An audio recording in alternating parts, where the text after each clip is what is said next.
तो भगवान यहाँ पे सांख्य योग के बारे में बता रहे हो। सांख्य क्या है? हमारे शरीर और आत्मा के बीच में भेद करने की प्रक्रिया है, उसको सांख्य योग बोलते हैं। अगर मैं थोड़ा गलत हूँ तो प्रभु जी बताइएगा मेरे को। तो जहाँ से हमने कल छोड़ा था वहाँ से शुरू करते हैं। ये लास्ट वाला पैराग्राफ है मेरे पास जो आ रहा है, पेज 94 है। भगवान कृष्ण द्वारा आत्मा तथा शरीर का अत्यंत विशद विश्लेषण अध्ययन द्वारा प्रस्तुत किया गया है और निरुक्ति कोश की शब्दावली में इस विशद अध्ययन का यहाँ सांख्य कहा गया है। तो जैसे कि हम पहले जान चुके हैं कि भगवान ने आत्मा और शरीर के बारे में डिफ्रेंशिएट किया है। पहले आत्मा के बारे में बताया और फिर एक्चुअली में जो सांख्य योग है उसके बारे में बताया। इस सांख्य का नास्तिक कपिल के सांख्य दर्शन से कोई सरोकार नहीं है। नास्तिक कपिल क्या है यहाँ पर? कोई भक्त थोड़ा सा, क्योंकि ये मैं कल ढूंढ रहा था तो मुझे मिला भी नहीं कि नास्तिक कपिल क्या है। अगर कोई भक्त इसमें थोड़ा सा मेरे को बता पाए। हरे कृष्ण। अखिल प्रभु जी, आप कुछ हेल्प कर पाएंगे? हरे कृष्ण प्रभु जी, प्रणाम प्रभु। हरे कृष्ण, हरे कृष्ण। हाँ जी प्रभु जी। प्रभु जी, यहाँ पर जो नास्तिक कपिल है वो जो है इसका रेफरेंस किया गया कि जो हमने षड दर्शन देखे थे, आस्तिक दर्शन और नास्तिक दर्शन। तो प्रभु जी आपकी आवाज है ना क्लियर नहीं आ रही है। एक सेकंड प्रभु जी, एक सेकंड।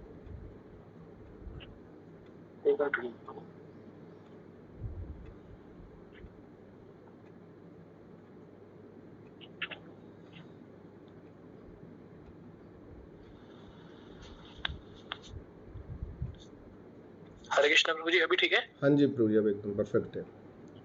हाँ प्रभु जी, मैं ये बता रहा था कि यहाँ पर जो नास्तिक जो कपिल है उसका जो रेफरेंस आ रहा है वो इसलिए आ रहा है कि हमने जो देखे थे ना, दो प्रकार के दर्शन देखे थे, आस्तिक दर्शन और नास्तिक दर्शन। तो वेदांतवादी आस्तिक वो थे जो वेदों को सत्ता को मानते हैं, और एक थे वेदांतवादी नास्तिक जो वेदों की सत्ता को नहीं मानते, है ना। तो वहां पर एक प्रकार, वहां हमने दर्शन का नाम लिया था, एक जगह आया था सांख्य दर्शन। तो सांख्य दर्शन के जो उपदेष्टा है वो वहां पर है कपिल मुनि, ठीक है। तो वो जो कपिल मुनि है वो नास्तिकवादी में आते हैं, वो वेदों की सत्ता को नहीं मानते हैं। और यहाँ पर जो बात हो रही है कपिल की, जो सांख्य दर्शन की बात हो रही है यहाँ कपिल की, ये कपिल मुनि की बात हो रही है जो भगवान कृष्ण के अवतार माने जाते हैं। कपिल मुनि देवाहुति जिनकी माता है। तो यहाँ पर ये डिफरेंस आ रहा है प्रभु जी। मतलब आप बोल रहे जो नास्तिक कपिल है वो किन से रेफरेंस कर रहे हैं प्रभु जी? वो हमारा जो षड दर्शन है ना, 6 प्रकार के जो दर्शन हमने पढ़े थे जब चारवाक दर्शन की बात करी थी, वो वाले कपिल है। मतलब 2 कपिल है। एक ये कपिल जो है ये है जो भगवान कृष्ण के जो है अवतार है कपिल, आता है देवाहुति।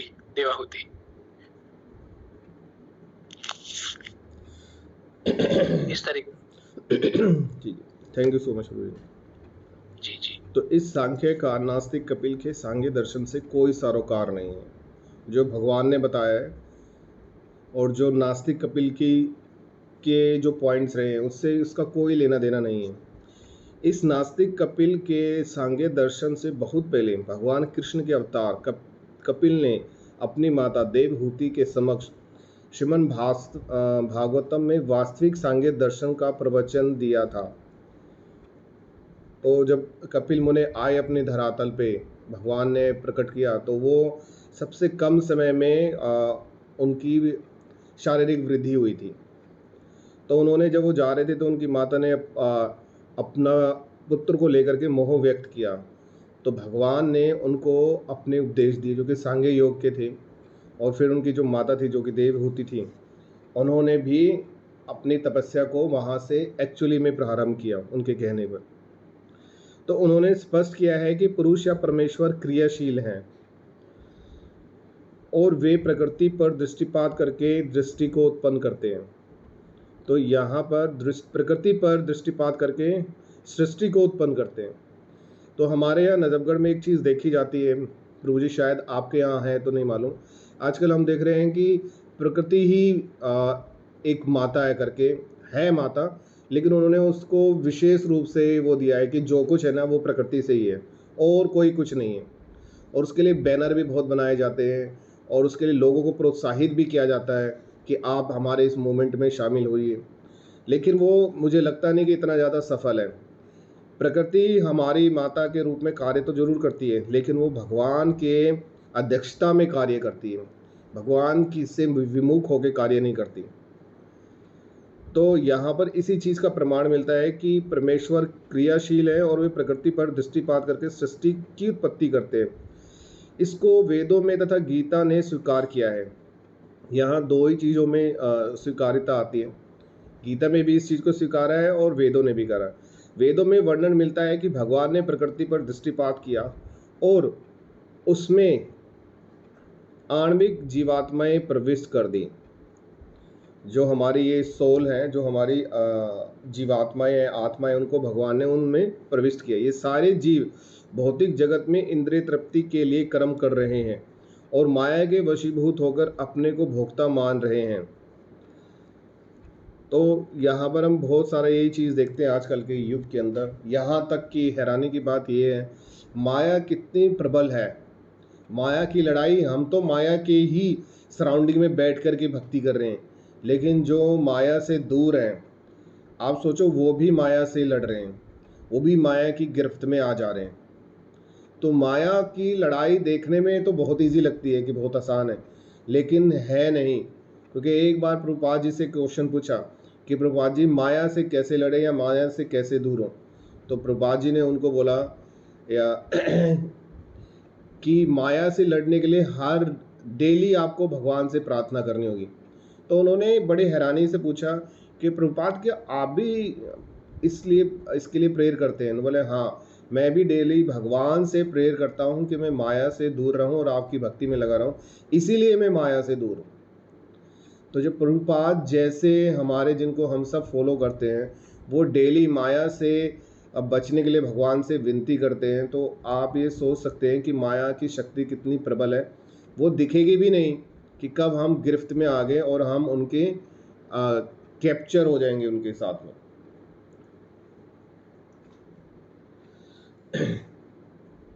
भगवान ने प्रकृति पर दृष्टिपात किया। इस मानसिकता की चरम सीमा भगवान के साथ सायुज्य प्राप्त करना है। यानी कि ये जो मानसिकता, इसकी चरम सीमा है भगवान का सायुज्य प्राप्त करना, उनका सानिध्य प्राप्त करना। यह माया अथवा इंद्रिय तृप्ति जन्य मोह का अंतिम पाश है और एक अनेक जन्मों तक इस इंद्रिय तृप्ति करते हुए कोई महात्मा भगवान कृष्ण यानी वसुदेव की शरण में जाता है, जिससे परम सत्य की खोज पूरी होती है। तो परम सत्य की खोज क्या है? परम सत्य की खोज है भगवान को पाना। मुख्यतः हमारा जो मुख्य ध्येय है वो भगवान श्री कृष्ण के धाम में वापस जाना, यही हमारा परम सत्य है। जैसे हम देखते हैं कि गाँव से लोग या निकलते हैं बाहर और अपने शहर में आते हैं कुछ कमाने के लिए, अपनी जीविका चलाने के लिए, लेकिन उनका मन वहीं पर अपने घर में लगा रहता है। कोई भी त्यौहार आता है तो उनको ये इस चीज़ की जल्दी होती है कि कैसे हम अपने घर, अपने संबंधियों के पास लौटें। तो यहाँ पर हमारी आत्मा आई हुई है और वो भी ऐसे ही तड़प रही है, जिसको लोग नहीं देखते हैं, साधारण जन उसको नहीं देख पा रहे हैं, वो उस आत्मा को ही शरीर मानते हैं। तो आगे बढ़ते हैं इसमें कि अर्जुन ने कृष्ण की शरण ग्रहण करके पहले ही उन्हें गुरु रूप में स्वीकार कर लिया है। शिष्य ते हम शाधि माम त्वाम प्रसत्तमम। फलस्वरूप कृष्ण अब उन्हें बुद्धि योग या कर्म योग की कार्यविधि बताएंगे। अब बुद्धि योग क्या होता है? बुद्धि योग के बारे में आगे भी बताया जाएगा, लेकिन बुद्धि योग होता है भगवान से कृष्ण के लिए हर समय सोचते रहना, कोई भी कार्य करना तो भी भगवान श्री कृष्ण को अपने सोच में रखना। जैसे कि अर्जुन जो खुद यहाँ पर विवश होकर के भगवान के आगे खड़ा है और हाथ जोड़ के बैठा हुआ है कि भगवान मेरी रक्षा करो, मेरे को समझाओ, मेरे को बताओ मैं अब क्या करूं, मेरा मन नहीं कर रहा युद्ध करने का बिल्कुल भी। वो बहुत सारे बहाने बनाता है, लेकिन भगवान उसको धीरे धीरे धीरे इस चीज़ के लिए प्रेरित करते हैं कि आप अपने कार्य को करो। यहाँ तक कि अर्जुन के बारे में ये बताया जाता है कि जब अर्जुन सोता था तो कोई उसके पास में आकर के सुनते तो उसके हृदय से हरे कृष्णा महामंत्र निकलता था। हरे कृष्णा कृष्णा कृष्णा हरे हरे, हरे राम राम राम हरे हरे। तो इतने बड़े भक्त होने के बावजूद भी भगवान एक ऐसी जब मनोस्थिति आई, एक वैष्णव का एक जो कैरेक्टर है दया क्षमा, वो वहाँ पर इतना ज़्यादा प्रबल हो गया कि उसने युद्ध को छोड़ने का निर्णय किया कि क्या फ़ायदा है, कुछ फ़ायदा तो है नहीं, सब मारे जाएंगे। तो आगे बढ़ते हैं। फलस्वरूप कृष्ण अब उन्हें बुद्धि योग या कर्म योग के बारे में कार्यविधि बताएंगे जो कृष्ण की इंद्रिय तृप्ति के लिए किया गया भक्ति योग है। कृष्ण की इंद्रिय तृप्ति के लिए, अपनी इंद्रिय तृप्ति के लिए नहीं। जैसे कि कल हमारे सेंटर में प्रोग्राम था तो हर भक्त उत्साह के साथ लगे हुए थे, वो भगवान के लिए प्रसाद बना रहे थे, उसके से पहले उसकी प्रिपरेशन कर रहे थे। भगवान आएंगे उससे पहले पूरा डेकोरेशन साफ किया गया, अच्छे से वहाँ झालर वगैरह लगाई गई, प्रसाद के लिए लगे रहे और सभी को फिर जो प्रसाद डिस्ट्रीब्यूशन हुआ तो भगवान ने पहले पाया और उसके झूठन को हम सब ने लिया। तो ये क्या था, ये भगवान को केंद्र में रख करके किया गया। हमारे दिमाग में ऐसा नहीं था कि भाई सब आएंगे उनको हमें खाना खिलाना है, नहीं, सब भक्त लोग आएंगे, भगवान को भोग लगाने के बाद सबको प्रसाद देना है। तो प्रसाद की डिस्ट्रीब्यूशन के लिए, और क्योंकि भगवान वहाँ पर हमारे अल्टर में आएंगे और उसके लिए साफ सफाई होनी चाहिए, इस चीज़ को देखते हुए सभी ने अपनी इंद्रियों को भगवान की सेवा में लगाया हुआ था। तो ये क्या है, ये एक शुद्ध होने का एक तरीका है। और इसका एग्जाम्पल हम देखते हैं गुरुद्वारे में, वहाँ पर जितने भी सरदार हैं, चाहे कितने बड़ा हो छोटा हो, वहाँ पर सेवा भाव सबसे ज़्यादा दिखता है। वो मतलब लड़ते हैं या मौका देखते हैं या वेट भी करते हैं कि उनको सेवा का मौका मिले। छोटी से छोटी सेवा अगर उनको मिलेगी तो वो जितने ज़्यादा खुश होंगे। जैसे उनके आप वहाँ पर जाएंगे शू के काउंटर पर, तो वहाँ आप देखेंगे कि शूज़ को पॉलिश करते हुए मिलेंगे। आपके अगर जूते गंदे हैं तो उसको साफ़ करने की मशीन है, वो ऐसा करेंगे। तो वो छोटे छोटे कार्यों में संलग्न रहते हैं कि उनका ये मानना है कि इससे गुरु की कृपा मिलती है। तो एक अलग से जो धर्म बन गया है जो कि हम में से ही निकला है, उसका मेन उद्देश्य क्या हो गया, सेवा। उन्होंने सेवा के ऊपर फोकस किया। तो यहाँ पर हमारे आचार्य यही बोलते हैं कि हमें सेवा के ऊपर फोकस करना है। हमें कोई भी सेवा मिले, हमें सहस्त्र स्वीकार करनी है। सेवाओं के बीच में ये चीज़ नहीं आनी चाहिए हमारे कि ये क्या दे दिया है हमें, तो यार ये तो हमारी मतलब रेपुटेशन के खिलाफ है। ठीक है, तो भगवान के आगे किसी की कोई रेपुटेशन नहीं होती। जब भगवान सामने खड़े हैं तो कोई रेपुटेशन आगे नहीं आती है। हरे कृष्ण। तो आगे देखते हैं, यह बुद्धि योग अध्याय 10 के 10वें अध्याय में वर्णित है, जिसमें इसे उन भगवान के साथ प्रत्यक्ष संपर्क बताया है जो सबके हृदय में परमात्मा रूप में विद्यमान है, किंतु ऐसा संपर्क भक्ति के बिना संभव नहीं है। अगर हम दूसरे योग को देखते हैं, उसमें सबसे सरल भक्ति योग है, लेकिन इसको कर पाना भी हर किसी के बस की नहीं है। इसमें कुछ सेक्रीफाइसेस करने पड़ते हैं। हालांकि हर भक्ति में किसी में भी आप करोगे, कोई भी आप योग लेते हो, उस सब में सेक्रीफाइसेस हैं। लेकिन भक्ति योग क्या है, माया के बीच में खड़े होकर के हाथ में हमारे चैंटिंग बैग है और हम युद्ध कर रहे हैं सिर्फ उस चैंटिंग बैग से, ना कोई तलवार है ना कुछ है। और माया अपने अलग अलग अस्त्र छोड़ रही है हमारे ऊपर, अलग अलग प्रलोभन दे रही है कि आजा फंस जा, तेरी भक्ति को मैं अभी उड़ाती हूँ। अगर यहाँ तक कि अगर हम जाते हैं ना जगन्नाथपुरी, तो वहाँ पर जैसे आप एंटर करोगे तो जय विजय की जो विग्रह है उनके हाथ में भी माला है। यहाँ तक कि अगर राधा रमन जी के आप इधर वृंदावन में जाते हैं तो जैसे अब राधा रमन के इधर जगह एंटर करते हैं तो उनके हाथ में जो दो विग्रह जय विजय के रूप में खड़े हैं, उनके हाथ में भी माला है। तो वो इस चीज़ का इंडिकेशन कर रहे हैं कि सबसे ज़्यादा आवश्यक क्या है, माला है। जैसे कि अभी हम लास्ट संडे को जब गए थे तो हमारे वाइस प्रेसिडेंट ने हम सबसे एक क्वेश्चन पूछा था कि आपके लिए सेवा ज़्यादा महत्वपूर्ण है या माला करना ज़्यादा महत्वपूर्ण है। आपके सामने सेवा पड़ी हुई जो आपको दिया है और आपकी माला भी पूरी नहीं हुई है और वो है, तो हम सब ने जवाब दिया कि सेवा सबसे ज़्यादा महत्वपूर्ण है। लेकिन उन्होंने हम लोगों को करेक्ट किया कि सबसे ज़्यादा ज़रूरी क्या है, आपकी चैंटिंग सबसे ज़्यादा महत्वपूर्ण है। सबसे पहले आपको अपनी चैंटिंग करनी है, उसके बाद आपको सेवा करनी है। तो आगे देखते हैं, अतः जो भगवान की भक्ति या दिव्य प्रेम भक्ति में या कृष्ण भावना में स्थित होता है, वही भगवान की विशिष्ट कृपा से बुद्धि योग की इस अवस्था को प्राप्त करता है। अतः भगवान कहते हैं कि जो लोग दिव्य प्रेम वश भक्ति में निरंतर लगे रहते हैं, उन्हें ही वे भक्ति का विशुद्ध ज्ञान प्रदान करते हैं। इस प्रकार भक्त सरलता से उनके आनंदमय धाम में पहुंच सकता है।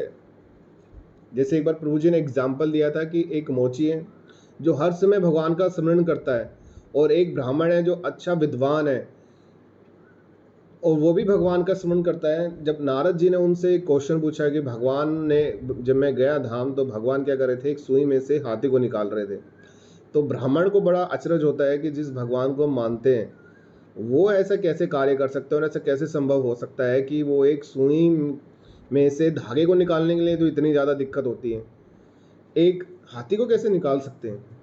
तो उन्होंने डाउट किया, और वहाँ पर जो मोची था वो तो बड़ा सहर्ष, अरे भगवान ये भी कर सकते हैं, भाई भगवान तो कुछ भी कर सकते हैं। तो उनके जो मन में था वो भी माया के बीच में बैठा हुआ था, और माया के बीच में बैठते बैठते उसने अपने भगवान के धाम में सीधे पहुंच गए।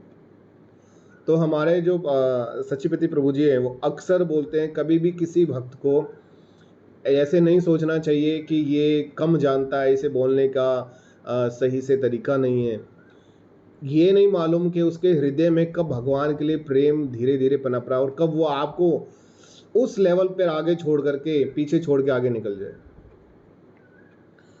तो यहाँ पर भगवान ने बताया कि जो भगवान की भक्ति में संलग्न रहते हैं तो भगवान उन्हें वो विशुद्ध ज्ञान प्रदान करते हैं, वो उनको ऑटोमेटिक मिल जाता है।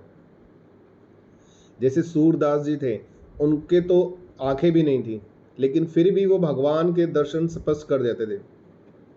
एक बार पुजारी ने सोचा हो सकता है ये कुछ अंदाजा मारते हो, तो उन्होंने क्या किया, भगवान के जब दर्शन उनको करवाए तो उन्होंने उनकी बहुत सुंदर से डिस्क्रिप्शन दिया, मतलब व्याख्या की, लेकिन उन्होंने चोरी से चुपके से क्या किया, उनके पट का कलर बदल दिया। तो जैसे कलर बदला उन्होंने तो वो तुरंत बोल पड़े कि आपने ये अच्छा नहीं लग रहा ये कलर का, आपने वही लगाओ। तो सोचो, जो मन की आंखों से, हृदय की आंखों से, यानी कि भगवान को उन्होंने हृदय में ही देख लिया, उन्होंने आंखों की ज़रूरत ही नहीं पड़ी। और एक ऋषि रहे हैं, उनका नाम मेरे को याद नहीं आ रहा है, तो वो भी भगवान की भक्ति करते थे। तो एक बार जाते जाते उनको एक माता दिखाई दी जो कि बहुत ही सुंदर थी, तो वो उनके पीछे पीछे चलते गए। तो उन माता को आभास हुआ कि ये एक मतलब ऋषि होकर के क्या कर रहा है। तो चलती गई वो माता की रफ्तार तेज हो गई, तो प्रभु जी मतलब ऋषि गण भी उनके थोड़े तेज हो गई उनकी रफ्तार। तो वो जो घर पे गए तो उन्होंने घर पे जाकर के 2 मिनट रुके और उन्होंने उनके दरवाजे को खटखटाया। तो माता ने अपने पति को सब बात बताई कि ऐसे ऐसे है। तो उनके पति ने बोला नहीं ऐसा नहीं होता है, हो सकता है कुछ चीज़ ऐसी रही हो।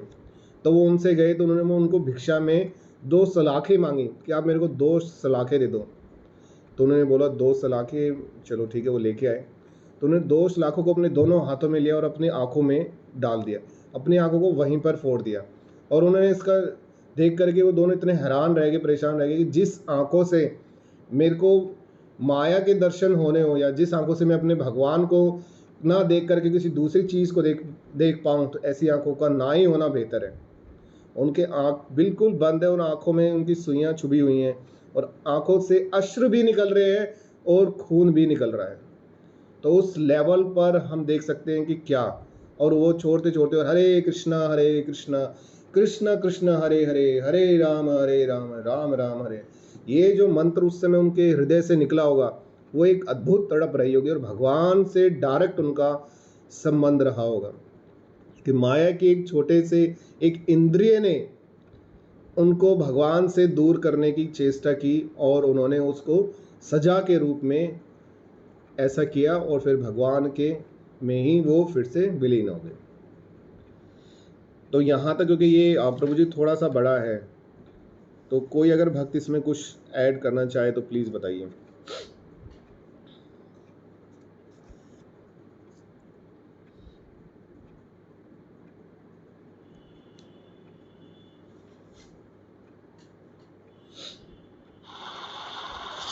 हरे कृष्णा प्रभु जी सब आपने क्लियर ही कर दिया। वैसे सारा कुछ यही है कि माया के एक तो है जो माया के वशीभूत होते हैं, वो जो है माया उसको जगड़ने के लिए कभी भी ललायत रहती है कि उसका एक तरह से परीक्षा लेती है कि ये देखते हैं कि भक्ति के किस लेवल तक है।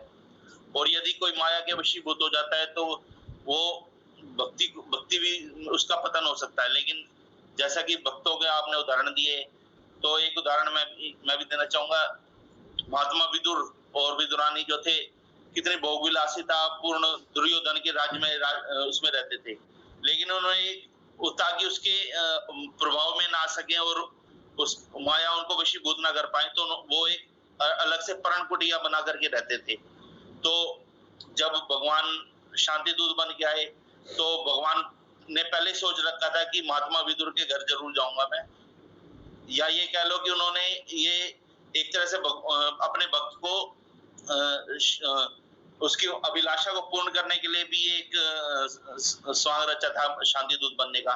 तो उन्होंने उनका भी एक तरह से मन की अभिलाषा पूर्ण करनी थी अपने भक्तों की।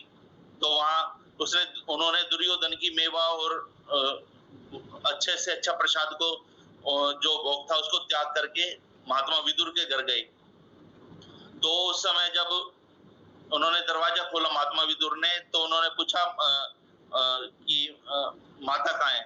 तो माता जो उस टाइम वो एक बताते बर्तन में कुछ बना रही थी वो, तो भगवान सीधे वहीं गए, उन्होंने बर्तन में देखा और वो सीधा वापस ऐसे ही कुछ मेरे ध्यान में नहीं आ रहा प्रभु जी। हरी सब्जी बना रही थी प्रभु जी, हरी सब्जी, साग। हाँ, साग बना रही थी माता जी। हरी सब्जी खाई थी। पहले तो मेरे एक्चुअली ध्यान में से उतर गया।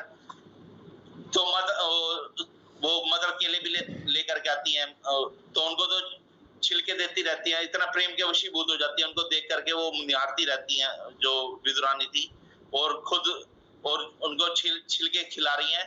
और विदुर जी देख रहे हैं कि ये क्या कर रही हैं, तो उनके हाथ भी वो उनको रोकना चाहते हैं, तो भगवान उनके हाथ पकड़ लेते हैं विदुर जी के कि आप रोको मत, ये मेरे को बहुत आनंद प्राप्त हो रहा है इससे। मेरा भक्त जो है, मेरे को जिस भी भाव से जो भी कुछ खिला रहा है, मेरे को बहुत आनंद की अनुभूति हो रही है। तो भगवान उनको रोक देते हैं विदुर को कि आप मतलब बीच में वो व्यवधान न डालें, मेरे को बहुत आनंद की अनुभूति हो रही है।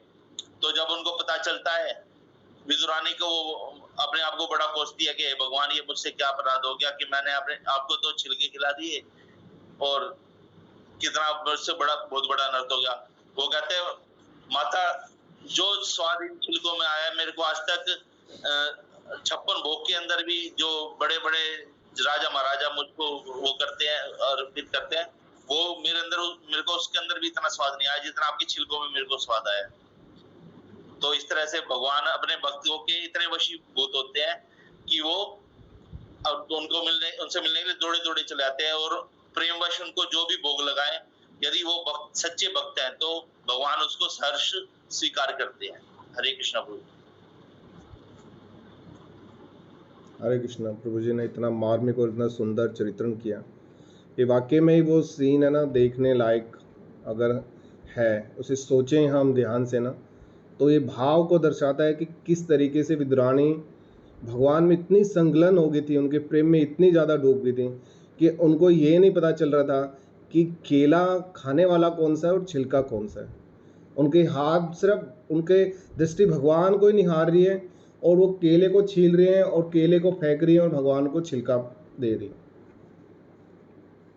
दूसरा देखेगा तो बड़ा ही अचरज होगा, और ये विदुर जी ने देख करके तुरंत फिर इंटरफेयर किया कि ये क्या कर रही है, भगवान को क्या दे रही है। लेकिन भगवान ने उनको रोक दिया कि नहीं, ये जो दे रही है वही अच्छा है। जैसे शबरी के बारे में हम देखते हैं, वो भगवान को जब बेर दे रही है तो लक्ष्मण जी तो बोलते हैं कि ये क्या है, झूठा कैसे खाएं। लेकिन वहीं भगवान का वो एक एक बेर को चख रही है और फिर दे रही है कि भगवान को कुछ खट्टा ना चला जाए, कुछ मतलब मीठा होना चाहिए, टॉप लेवल का होना चाहिए, और वो भगवान को शस्त्र खिला रही है। फिर मुझे इसी बारे में बोलते हैं कि जो लक्ष्मण ने बेर नहीं खाया वो भगा दिया, और तो जब ही लक्ष्मण मूर्छित हुआ था।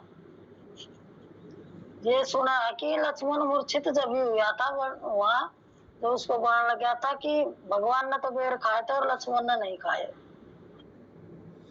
और ये इस चीज़ को भी दर्शाता है कि भगवान सिर्फ भाव को देखते हैं, जो कि आजकल कलयुग में जातियों को लेकर के ये हो गया है कि मेरी जाति ऊंची, इसकी जाति नीची, अरे हम तो ये हैं, तुम तो ये हो, और उसको नहीं मानते। भगवान सिर्फ हृदय से जो उनके लिए प्रेम करता है, भगवान उसी की गिरफ्त में।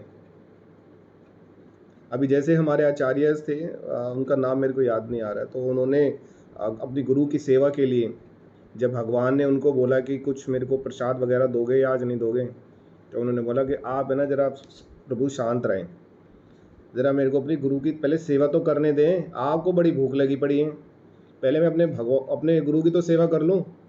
तो वो ऐसे डांट दिया करते थे भगवान को, और भगवान चुप हो जाते थे, लो भाई अब ठीक है तुम्हारी मर्जी है, जब दोगे तब खा लेंगे। तो ये क्या, और जो सृष्टि को चलाते हैं, सोचो वो एक सिर्फ भक्त के जो बिल्कुल साधारण से कपड़े पहने हुए है उसकी गिरफ्त में है, और एक जो राजा है जिसके पास में पूरी सेना है, वो कुछ ऐसे बोल दे तो फिर वो बोल ही नहीं पाएगा, उसकी तो पता नहीं क्या ही हो जाएगा। तो आगे करते हैं, अगर कोई भक्त इसमें कुछ और अपना ऐड करना चाहे। अखिल प्रभु जी आप कुछ। हरे कृष्ण प्रभु जी। प्रभु जी बहुत सुंदर तरीके से आपने और द्वारू प्रभु से बहुत अच्छे से बता दिया। बस मैं थोड़ा सा हल्का सा जो आपके शब्द है उन्हीं को थोड़ा सा बांधूंगा ताकि चीजें थोड़ा समराइज है।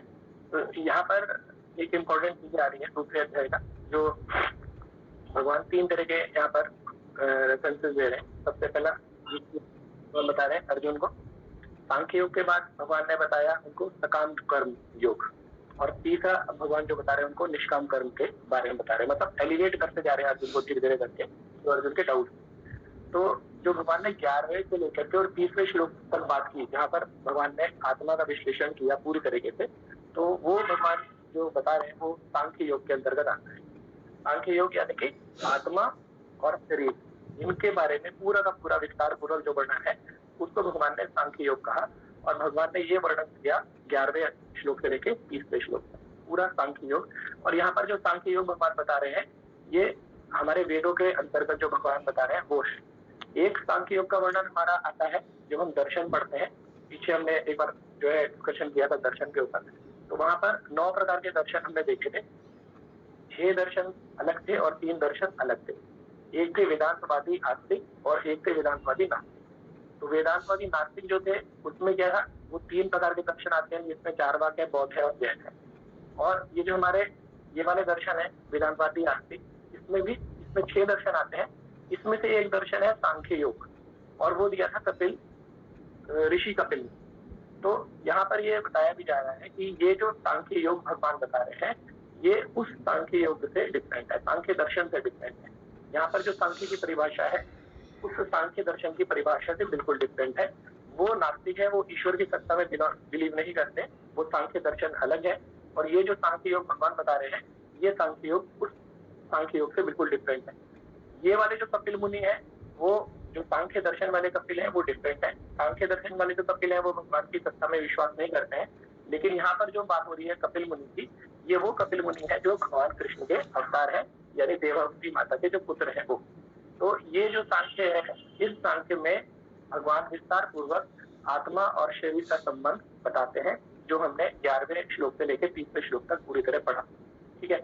और इसके बाद 31 से लेकर के 38वें श्लोक में भगवान ने बताया सकाम कर्म योग, है ना, सकाम कर्म योग। क्योंकि भगवान अर्जुन को क्या बता रहे हैं कि अर्जुन आपको कर्म करना है, कर्म करना है अर्थात युद्ध करना है। और युद्ध क्यों करना है? क्योंकि अर्जुन क्या चाह रहे थे कि मैं अगर कर्म नहीं करूंगा तो शायद मैं पाप से बच जाऊंगा। लेकिन भगवान ने उनको बताया कि अर्जुन कर्म ना करना भी पाप है। क्यों? क्योंकि तुम क्षत्रिय हो और क्षत्रिय का धर्म क्या है? अधर्मियों का त्याग करना। अर्थात अपने जो आपके जो शासन में जो अधर्मी है, आसुरी प्रवृत्ति के लोग हैं, वो अगर राजा बन जाएंगे या आपके उसमें सत्ता में आ जाएंगे तो वो जो क्या करेंगे, आपकी प्रजा को अहित कर सकते हैं। जैसे द्रौपदी मैया भरी सभा में जो है उनका अपमान किया गया, तो आप देखिए जो बिल्कुल उस परिवार की, राजघराने परिवार की बहू है, जब उसका जो है अपमान हो सकता है तो आप सोचिए आम जनता का क्या हो सकता है। तो भगवान का स्पष्ट निर्देश था कि जो आसुरी प्रवृत्ति के लोग हैं या आतताई है उनके लिए केवल एक प्राणदंड ही एक जो है उनके लिए निर्णय हो सकता है। तो भगवान अर्जुन को उसी के लिए प्रेरित करते हैं कि अर्जुन आपको ये कर्म करना पड़ेगा।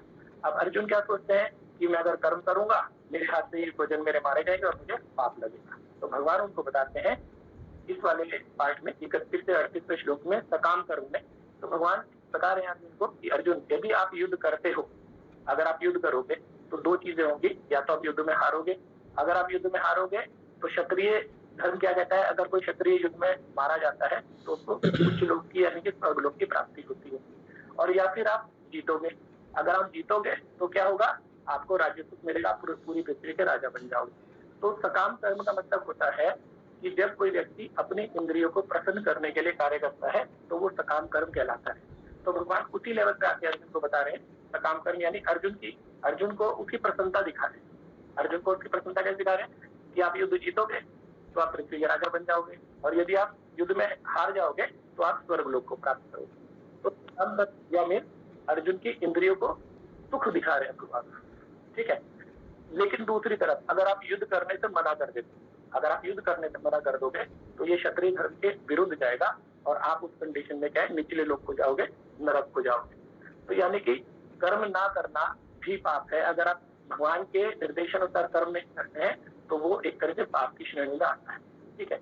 तो ये सकाम कर्म भगवान ने बता दिया, जिसमें भगवान ने ये दिखाया कि आप कर्म करके अपनी इंद्रियों को कैसे प्रसन्न कर सकते हो, वो होता है सकाम कर्म। सकाम कर्म यानी व्यक्ति जब अपनी इंद्रियों की प्रसन्नता के लिए कार्य करता है तो वो सकाम कर्म। जैसे हम सब मैं स्पेशली जैसे हम बद्ध जीव हैं तो हम क्या करते हैं, माया के वशीभूत होकर के अपनी इंद्रियों को प्रसन्न करने के लिए कार्य करते हैं, तो ये होता है सकाम कर्म। अब 38वें श्लोक तक भगवान ने 31 से 38 में पूरा जो है सकाम कर्म की व्याख्या करी और अर्जुन को कारण बताया कि कैसे आप युद्ध करके अपने को प्रसन्न कर सकते हो। अब 39वें श्लोक से भगवान आगे बताएंगे निष्काम कर्म योग के बारे में। अब निष्काम कर्म योग में क्या आता है कि आपका कोई अपना इसमें स्वार्थ नहीं है, आप अपनी इंद्रिय तृप्ति के लिए कार्य नहीं करते हो, आपको करना क्या चाहिए, कृष्ण की इंद्रिय तृप्ति के लिए कार्य करना चाहिए, कृष्ण की प्रसन्नता के लिए कार्य करना चाहिए।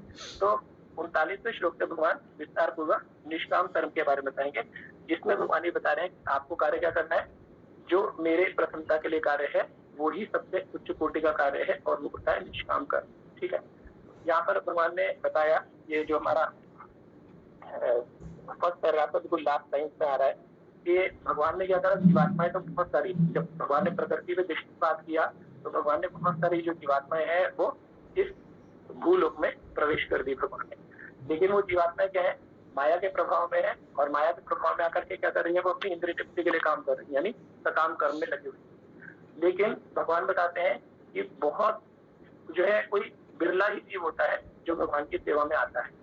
एक बड़ा अच्छा श्लोक भी आता है आगे भगवद गीता में, मनुष्य नाम सहस्रेषु करके, ठीक है। भगवान बता रहे हैं हजारों में से कोई एक जो है मेरी तरफ आकृष्ट होता है और उनमें से भी कोई विरला होता है जो मुझे प्राप्त कर पाता है। एक श्लोक हमारा चैतन्य चरितामृत, ब्रह्मांड प्रमिते और भाग्यवान जीव, गुरु कृष्ण कृपा पाए भक्ति लता बीज। गुरु और कृष्ण की जब तक कृपा नहीं होती तब तक कोई भी व्यक्ति जो है भगवान की तरफ आकृष्ट नहीं होता।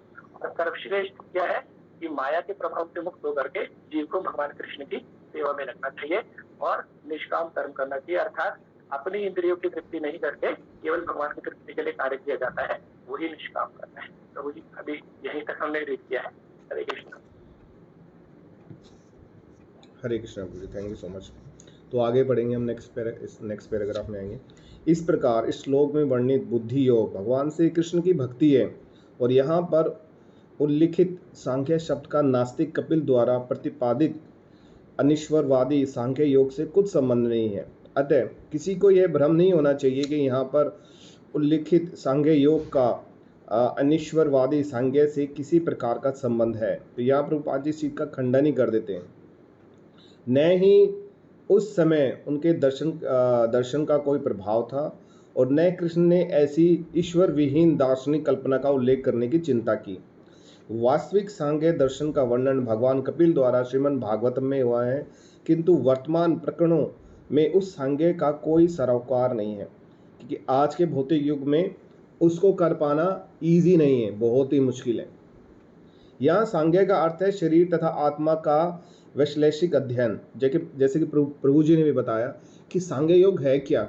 हम अक्सर इस वर्ड को लेकर के कंफ्यूज रहते हैं। तो आत्मा और शरीर के संबंध को जानना सांख्य योग है, इनके बारे में विस्तार से जानना यही सांख्य योग है। जैसे बोलते हैं, भगवान ने भी बताया कि ये तो तुम्हारा शरीर है तो मरा हुआ है, और आत्मा लेकिन मरी हुई नहीं रह सकती, वो तो अजय अमर है। शरीर बदले जाएंगे, आत्मा सेम रहेगी। वस्त्र बदले जाएंगे लेकिन व्यक्ति सेम रहेगा। भगवान ने आत्मा का विश्लेषण वर्णन अर्जुन को बुद्धि योग या कर्म योग तक लाने के लिए किया है। तो भगवान ने आत्मा का वर्णन क्या किया कि अगर भगवान सीधे आजा, आज मैं तेरे को बुद्धि योग, तू नहीं युद्ध करेगा ना, आज तुझे बुद्धि योग के बारे में कुछ बताता हूँ सुन, तो वो नहीं कर पाएगा, क्योंकि इस श्लोक के बाद के जो श्लोक हैं वो थोड़े से कॉम्प्लिकेटेड उसमें आ जाते हैं। अतः भगवान कृष्ण का सांज्ञ तथा भगवान में भगवान कपिल द्वारा वर्णित सांज्ञ एक ही हैं। ये दोनों भक्ति योग हैं। अतः भगवान कृष्ण ने कहा केवल अल्पज्ञ ही सांज्ञ योग तथा भक्ति योग में भेद समझते हैं। जैसे अभी प्रभु जी ने बताया सकाम कर्म, यानी कि अपनी इंद्रियों को खुश करने के लिए जो कर्म किया जाता है, अर्थात मेरे लिए क्या है वो कर्म क्या है, सकाम कर्म है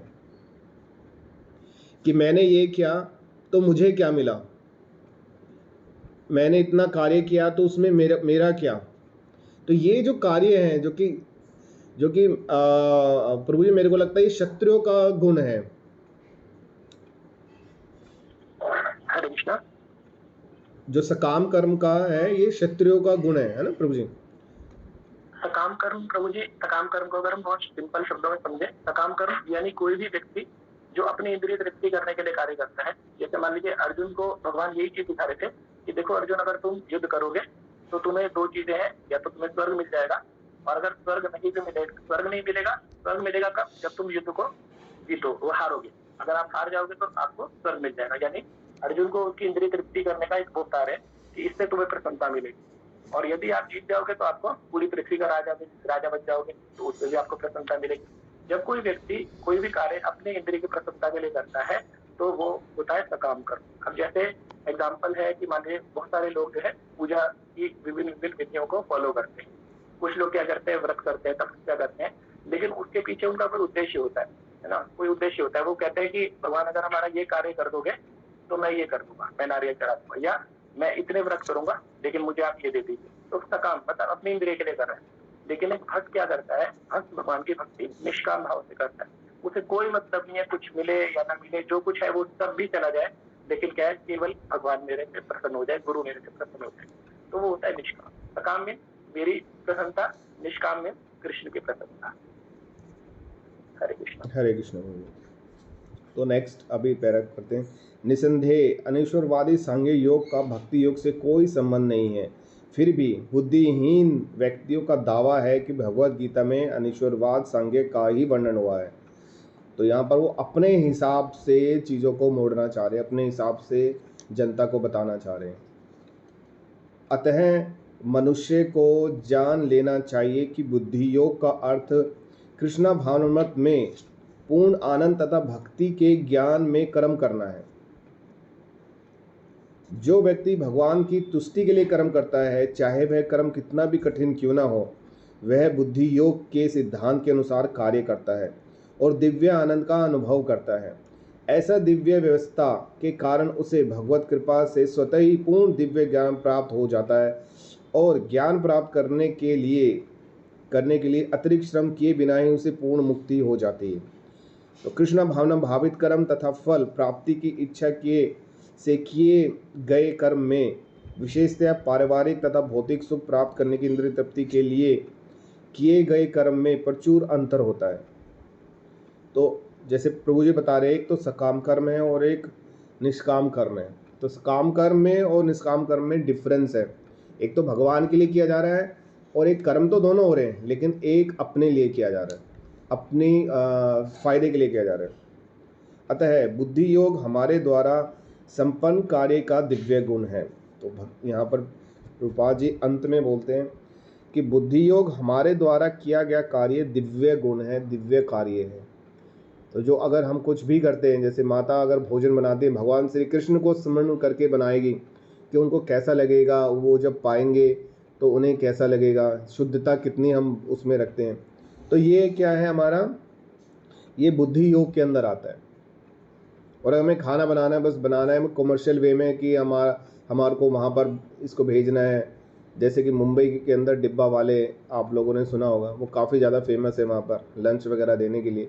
तो वो उनका क्या काम है, वो सकाम कर्म है, वो निष्काम कर्म नहीं है। निष्काम कर्म क्या हो जाता है, जब भगवान को भोग लगा करके हम प्रसाद का डिस्ट्रीब्यूशन करते हैं या प्रसाद पाते हैं, तो वो हमारा निष्काम कर्म है। अब यहाँ पर एक होता है प्रसाद और एक होता है खाना। भगवान आगे गीता में भी इसके बारे में बताते हैं कि जो भी आप खाना पकाते हो उसके 3 घंटे तक तो वो ठीक रहता है, उसके बाद वो पाप में कन्वर्ट हो जाता है। लेकिन भगवान के द्वारा लगाया गया भोग अगले दिन तक भी प्रसाद के रूप में ही रहेगा। जैसे हम जगन्नाथ जी का देखते हैं वहाँ पर, तो जगन्नाथ जी के यहाँ पर जो प्रसाद मिलता है हमें, एक 2 महीने पुराना भी मिलता है, 15 दिन पुराना भी मिलता है, और वो भी उसमें भी एक अलग ही आनंद रहता है। हमें याद है कि हम पिछली बार गए थे तो हमें चावल मिले थे सिंपल से, वो बिल्कुल सिंपल से जीरा वाले चावल थे, लेकिन जैसे वो हमने पाए उसका उनका स्वाद ही बिल्कुल अद्भुत था। मतलब ऐसे सोच नहीं सकते थे हम लोग कि जीरा वाले चावल इतने ज़्यादा कैसे हो सकते हैं। तो यहाँ पर ऐसा है तो भगवान के धाम में प्रसाद कैसा होगा। तो यहाँ पे बुद्धि योग के बारे में बताया गया। प्रभु जी जितना मेरे को लगा तो मैंने इसके बारे में बताया। बस एक चीज़ और मैं इसमें जोड़ूंगा कि अगर हम अपने कार्य में भगवान को जोड़ लें, ऐड कर लेंगे, भगवान ये जो कार्य हो रहा है ना ये आप ही के लिए हो रहा है, और इससे जो भी कुछ होगा उसका कुछ ना कुछ % हम लगा लें कि हमें भगवान को देना है, तो वो बुद्धि योग के अंदर कन्वर्ट होता चला जाएगा धीरे धीरे धीरे। हमारे आचार्य बोलते हैं कि हमें कम से कम अपनी इनकम का 50% भगवान की सेवा में लगाना चाहिए। तो आचार्य ये भी बोलते हैं अगर आप नहीं लगा रहे हो, अगर आप 5% या 1% भी दे रहे हो उसका, तो वो भी एक आपका स्टार्टिंग है, वो भी आप बुद्धि योग की तरफ जा रहे हो, और धीरे धीरे धीरे धीरे आप भगवान के उसमें चले जाएंगे। हरे कृष्णा प्रभु जी, अगर मुझसे कुछ गलती हुई हो तो प्लीज़ उसे करेक्ट कीजिए, और क्षमा साथ साथ में डिस्काउंट के रूप में दे दीजिएगा। हरे कृष्ण।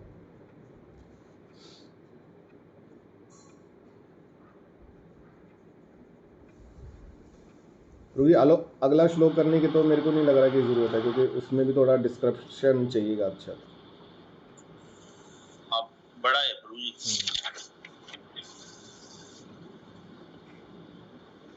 या कर सकते हो तो टाइम हो तो लगे कि हो सकता है तो।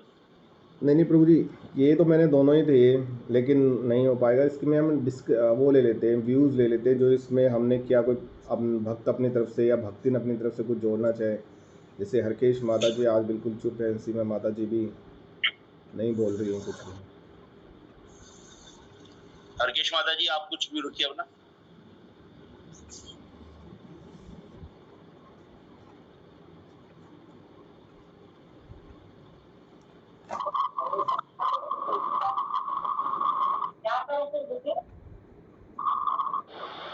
माता जी आज के श्लोक में जो आपको समझ में आया है, या अपना व्यू रखिए, जो भी आपको समझ में आया ना, जो भी आप अपना भी कोई उदाहरण से आप बताइए।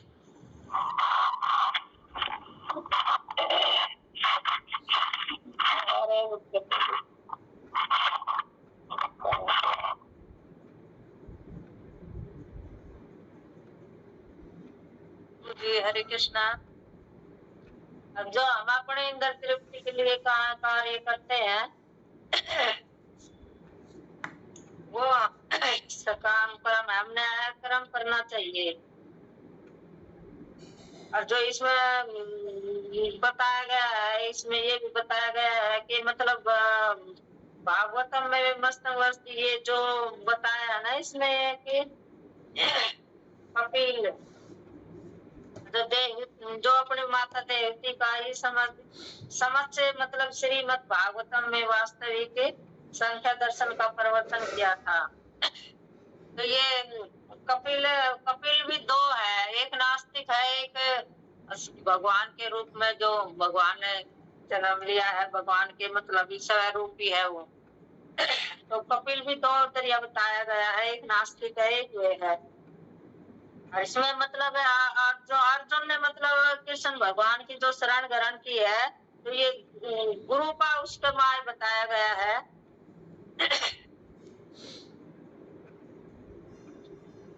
गुरु को बताया गया है कि मतलब 7वां अध्याय में जो भगवान है उसके शरण ग्रहण करते हैं, दूसरा अध्याय का 7वां श्लोक में बताया गया है। ये अब ये जो बताया ना इसमें शिष्य सते अहम साधि माम तवम पर प्रणाम।